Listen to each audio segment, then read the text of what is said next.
Liberal Viewer presents.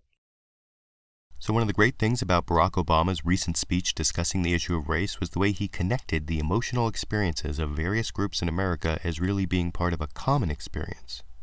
But many on the right couldn't accept Obama's attempt to connect us through our common failings and our common humanity, as you can see when Fox News Washington managing editor Brit Hume gave his initial reaction right after Obama's speech and actually implied Obama was dishonest for even trying to make that connection, as you can see here. He manages at once to connect himself to Reverend Wright to the black community, and then himself to the world of white people through references to his own grandmother.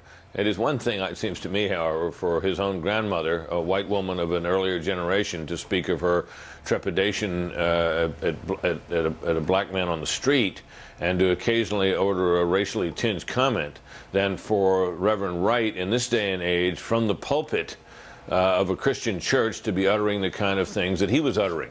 But Obama did his best to connect them and to find some strength for his argument in that way. Some may find it deceptive. Some may find it deceptive? Why doesn't Brit Hume just speak for himself?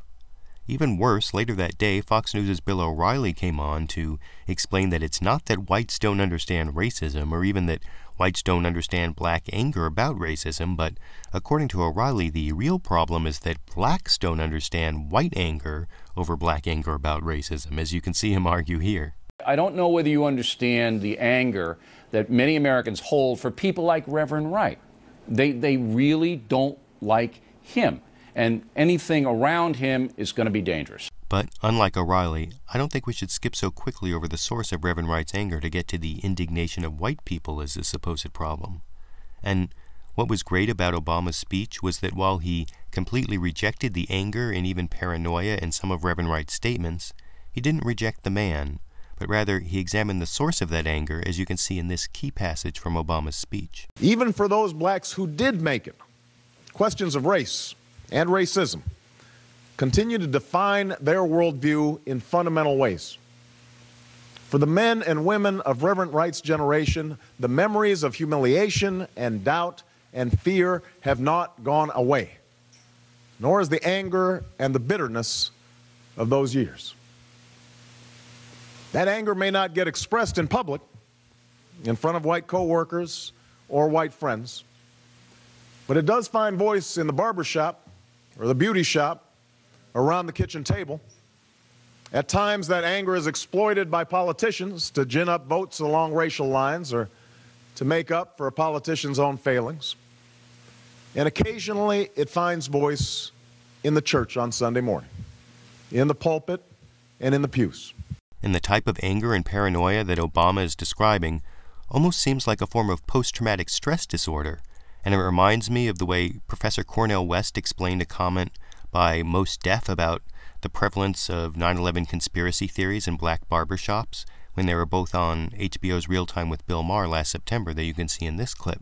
Yeah. Now, I mean, I don't agree with my brother. I think that bin Laden is not just a gangster, but I think he had something to do with the buildings, because he said so, and I believe him. But the thing is that at the same time, if you have multiple sources of force, coercion, and terror coming at you, which many black Americans do, prison-industrial complex, racist criminal justice system, Gina 6 is one grand example of that, disgraceful school systems. To what degree do you begin to think, well, my paranoia is actually justified, because if they can sustain this level of psychic and physical terror against me, and they're obsessed with a terror that's against them, then maybe they might not be believable and credible. You see what I mean? Yeah. And speaking of Bill Maher, if you want to know why some on the right and in the corporate media seem to have such a vested interest in talking down Obama's attempt to connect together the various groups in America, check out Maher's analysis appearing just this last week on Hardball with Chris Matthews in this clip. I thought it was great that Barack Obama in the speech made the point that you're not being kept down by the immigrants or the black guy. That's not who is your problem. Your problem is the corporation, the greedy corporation, and those people who put politicians in office who do the bidding of those corporations, who rapaciously plunder the workers' pensions, who take their jobs overseas and so forth. forth. That's the real problem. I mean, that's that book, What's the Matter with Kansas? That the lower middle class people keep voting against their economic interest. They keep voting for people who want to repeal the estate tax and want to just shovel more money into the richest pockets of the richest 1% in America. That's the challenge for a politician like Obama, or really any Democrat, is to convince those people who their real problem is. And their real problem is that corporations have taken over America. Huh. So what do you think? Don't we need to recognize that the emotional experiences that divide various groups in America are only surmountable if we see them as reflections of our common humanity and our common need to perfect America together? And regarding the Reverend Wright issue specifically, is it really fair to blame victims of racism in Reverend Wright's generation for reacting to a lifetime of discrimination and prejudice with anger or even some over-the-top paranoia? YouTube, you decide.